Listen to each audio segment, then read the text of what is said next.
Okay, Susan. Okay. So then, good morning, everyone.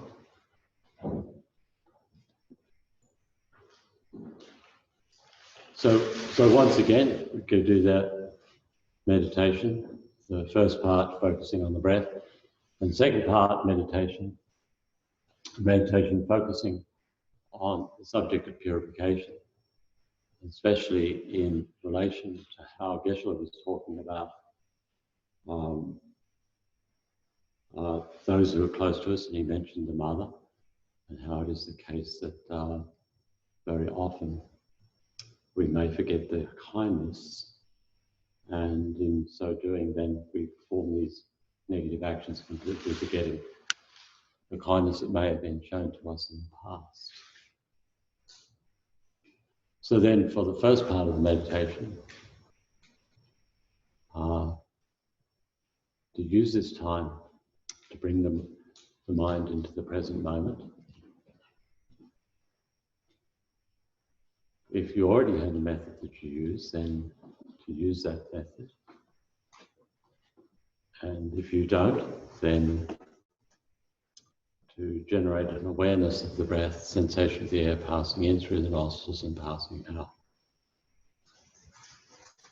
And as best as possible, just to remain focused on that and being aware as the distractions arise, just to note these and then to bring the mind back to the breath. And so then continuing like this for the first part of the meditation.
Then now to move into the main body of the meditation,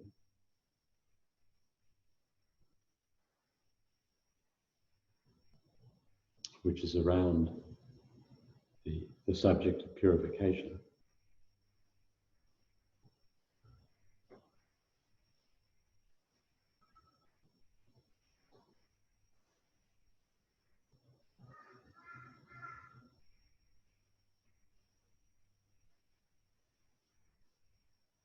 And Geshe made particular mention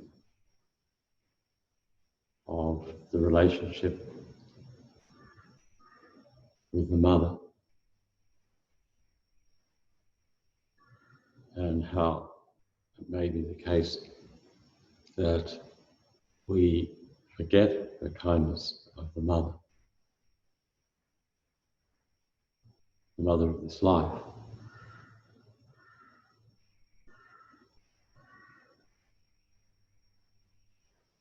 And then act in ways that are inappropriate, act in ways which lack an expression of appreciation, gratitude, a sense of sensitivity to what she may be undergoing, especially as she becomes older.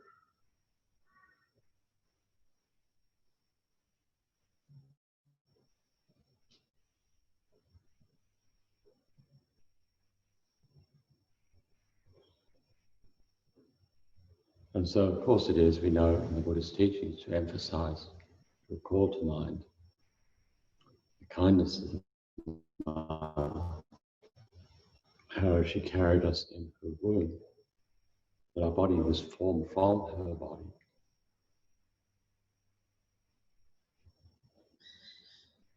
She was most likely careful about what she ate and drank, what activity she engaged in while we were in her womb. And when she went through the pain of giving birth to us, was the possibility of her own death in order to provide us with, from our point of view, the working basis for this life, our human life. She provided us with this.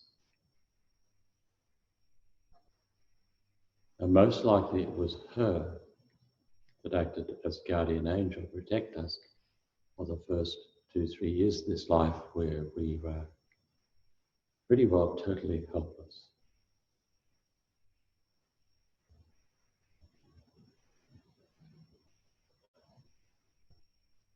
So that meant feeding us, keeping us clean, keeping us warm when it was cold, keeping us cool when it was hot, responding to our demands when we were very young.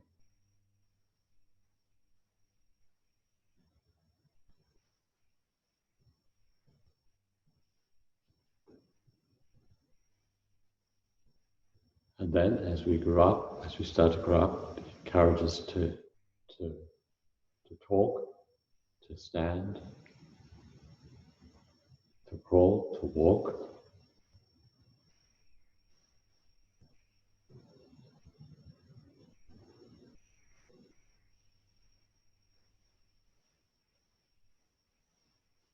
And took responsibility for us to gain an education. And spent so much money on us throughout our childhood and probably into our adult years.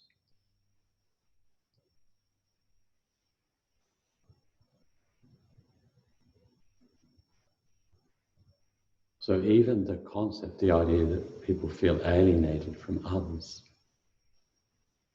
in the modern world, if we look at the nature of that relationship, you can see that we don't exist independently of our mother, because we couldn't be here without her.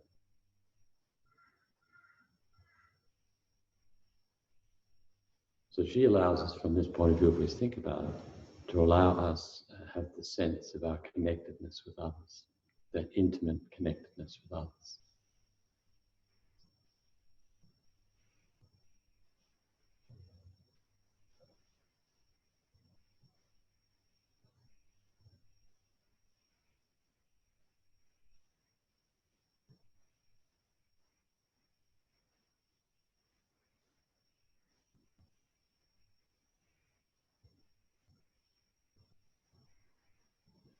And so Lama Oso, reincarnation of Lama Yeshe, said in a talk by Vajrayana Institute in France that hatred isn't the opposite to love. Indifference is the opposite to love.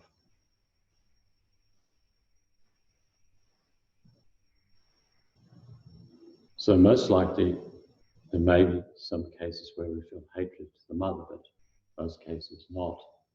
But very often there's a sense of indifference, a lack of awareness, forgetting about the kindness of the mother. As our mind is conditioned by ignorance, then with this there's a tendency towards having a sense of indifference towards the difficulties our mother may be undergoing, having a sense of indifference to why it is that she behaves in ways that we don't like towards us.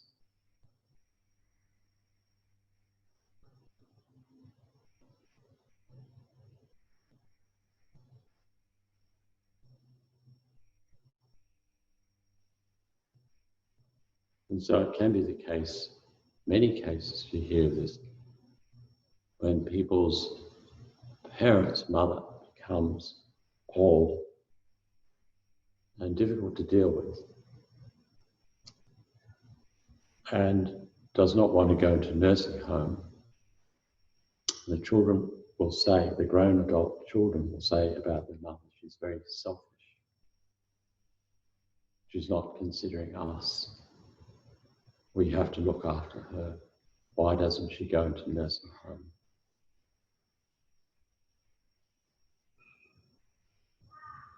But if we really understand that situation for the mother, for someone who's old,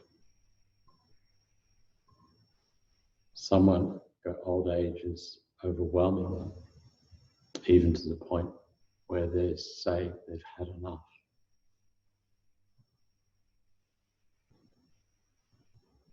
They've lost all sense of independence. There's a lack of respect shown to them. Become deeply distressed. Yet we forget about their kindness and forget about looking at things from their point of view. And instead just label them as selfish.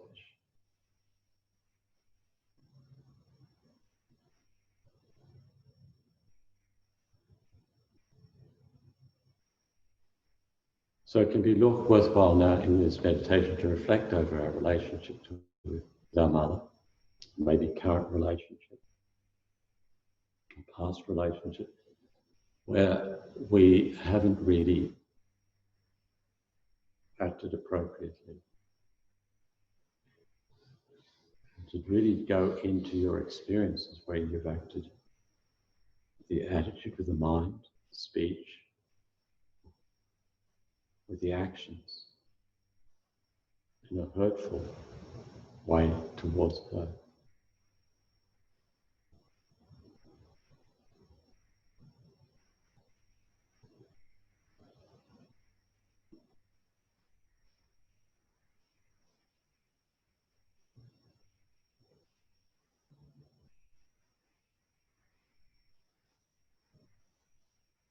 And Geshe mentioned also, as we do this, we make it very real by recalling to mind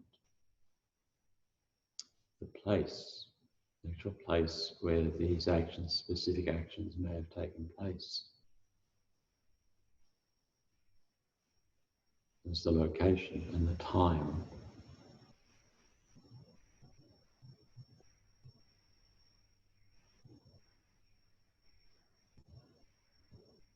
And the circumstance and the nature of the action that we perform, to bring it to life, to bring that call to mind where we've acted inappropriately.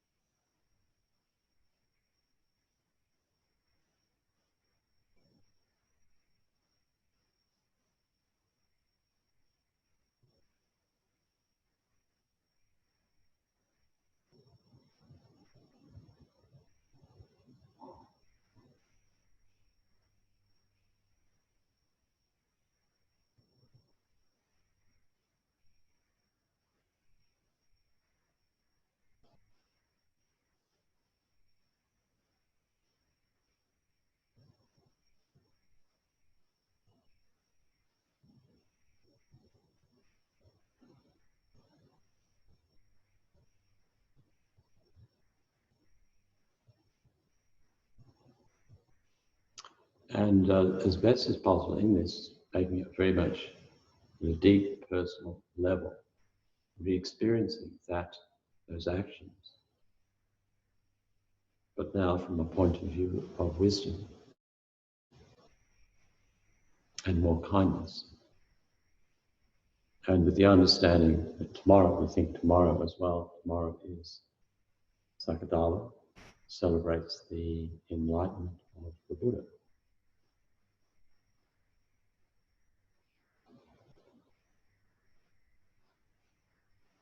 And so then remembering the importance here of this day, and that our conduct should also be in accord with the wishes of the Buddha.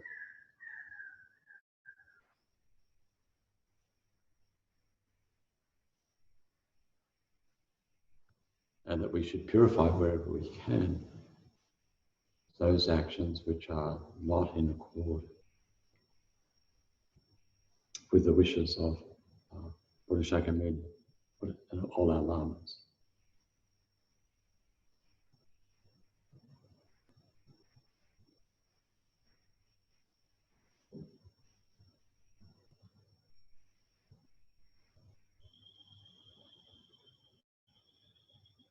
And so now we can, not just to one's own practice here, we do this 4 opponent powers here, we're generating the mind of regret for the harmful actions we've done, one of the opponent powers, and the power of the basis, taking refuge in the Buddha, and affirming the importance of developing the mind of bodhicitta,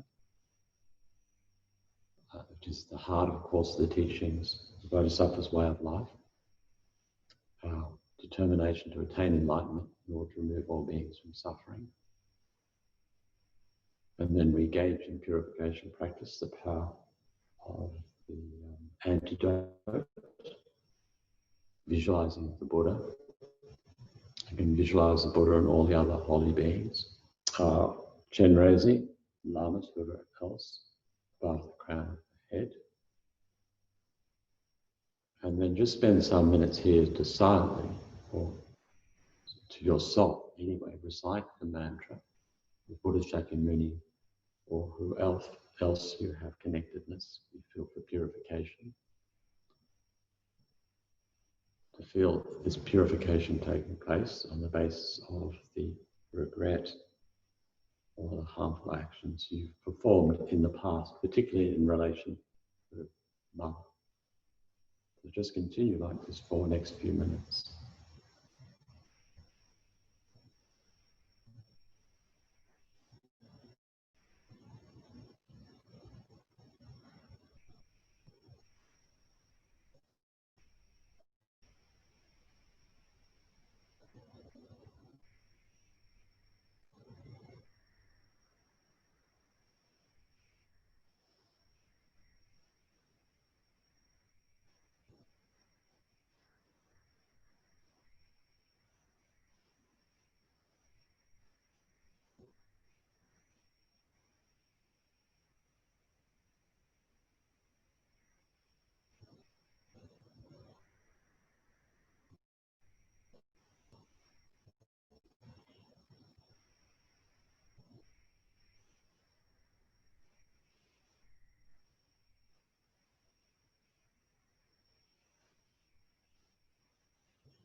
So then just to conclude the mantra recitation, purification practice.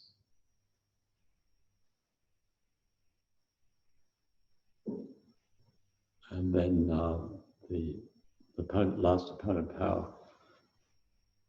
of the turning away, making a resolution to not do again,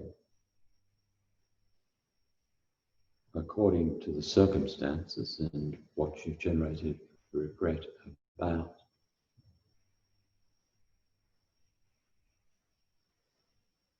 And how you may make a determination to live your life differently, or determination to gain a greater degree of understanding of the Dharma.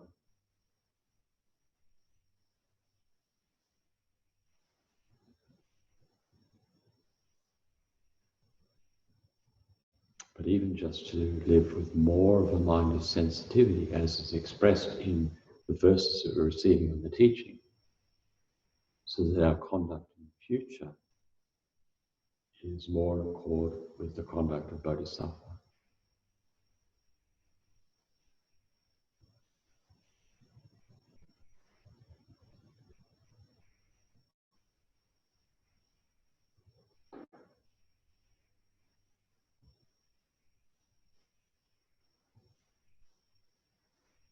And so then now to dedicate rejoicing in the fact that we do have access to a method of purification. Some people may have feel great guilt and so on about actions they've done in the past, and just remain with that, not aware that there is a method available to actually purify. Somehow we've made connection with Buddhism and made connection with this method of purification using the four opponent powers, so that we can purify our past negative actions and live our life in the future in a more wise, compassionate way.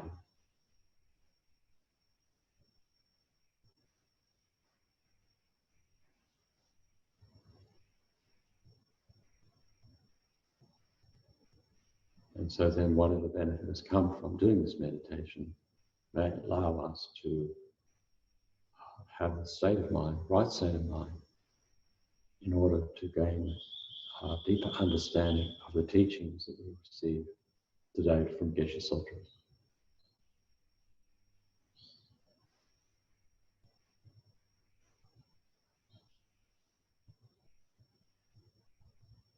So then, thank you